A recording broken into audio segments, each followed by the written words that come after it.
দুজনেই দাঁড়িয়ে রয়েছি। আমি সুচারু মিত্র, আর আমার সঙ্গে রয়েছে বিশ্বজিৎ দেবনাথ।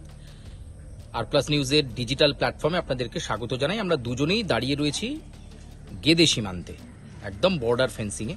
একটু উঁচু করে দেখালেই বুঝতে পারবেন। এই যে হচ্ছে এরিয়া, এখানে দাঁড়িয়ে রয়েছি। বাংলাদেশের অস্থিরতা চলছে, যার কারণ বর্ডারেও কিন্তু যথেষ্ট একটা নজরদারি রয়েছে। গেদে সীমান্তে কেমন নজরদারি আছে? এখনো পর্যন্ত গেদে সীমান্ত গতকালকে রাতের থেকে বিএসএফ আধিকারিকরা সকাল থেকে ও গতকালকে রাতের থেকে পুরো নাকা চেকিং চলেছে। আজকেও কিন্তু সকাল থেকে যেরকম নাকা চেকিং চলছে এই তার বর্ডার সংলগ্ন বিভিন্ন জায়গায়, পাশাপাশি যেখানে হচ্ছে গেদে স্টেশন থেকে যারা এখানে আসছেন তারাও তাদেরকেও কিন্তু চেকিং করে ও পাসপোর্ট চেকিং করে তাদেরকে কিন্তু বাংলাদেশে যেতে দিচ্ছেন। যারা যাচ্ছেন তারা সবই রুগী। আমরা রুগী দেখছি মিনিমাম 1200-1300 লোক কিন্তু যাচ্ছেন বাংলাদেশে, আর বাংলাদেশ থেকে আসছেন খুব মানে আরও বেশি, প্রায় 2000 কাছাকাছি বাংলাদেশ থেকে আসছেন। কিন্তু আমরা যেই সংখ্যা লোক দেখতে পাচ্ছি, যেরকম মানুষ যেরকম আনাগোনা ছিল এইখানে, এত 5000-10,000 লোক আনাগোনা ছিল, সেই সংখ্যা কিন্তু অনেক কমে গেছে।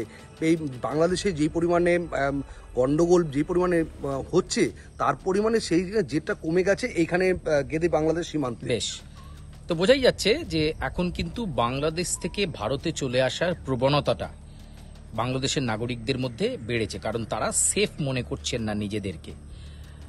উল্টো দিকে যদি ছবিটা বলা যায়, তাহলে যারা এই মুহূর্তে পশ্চিমবঙ্গে চিকিৎসার কারণে এসেছেন তারা কিন্তু চট করে বাংলাদেশে যাচ্ছেন না, ভয় পাচ্ছেন। উপায় না থাকলে তারা বাংলাদেশেই যাওয়ার ব্যাপারে এখন চূড়ান্ত সিদ্ধান্ত নিচ্ছেন না।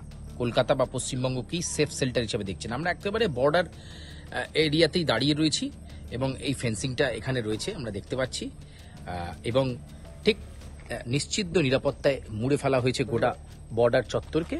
এবং আমরা যে ছবি এখানে দেখতে পাচ্ছি যে একেবারে নিশ্চিদ্র নিরাপত্তা রয়েছে। বিএসএফ এর কমান্ডেন্টের তরফে নিরাপত্তা বেষ্টনী শক্ত করে দেওয়া হয়েছে। বলা হয়েছে কোনোভাবেই যেন সীমান্তে কোনো শিথিলতা না থাকে।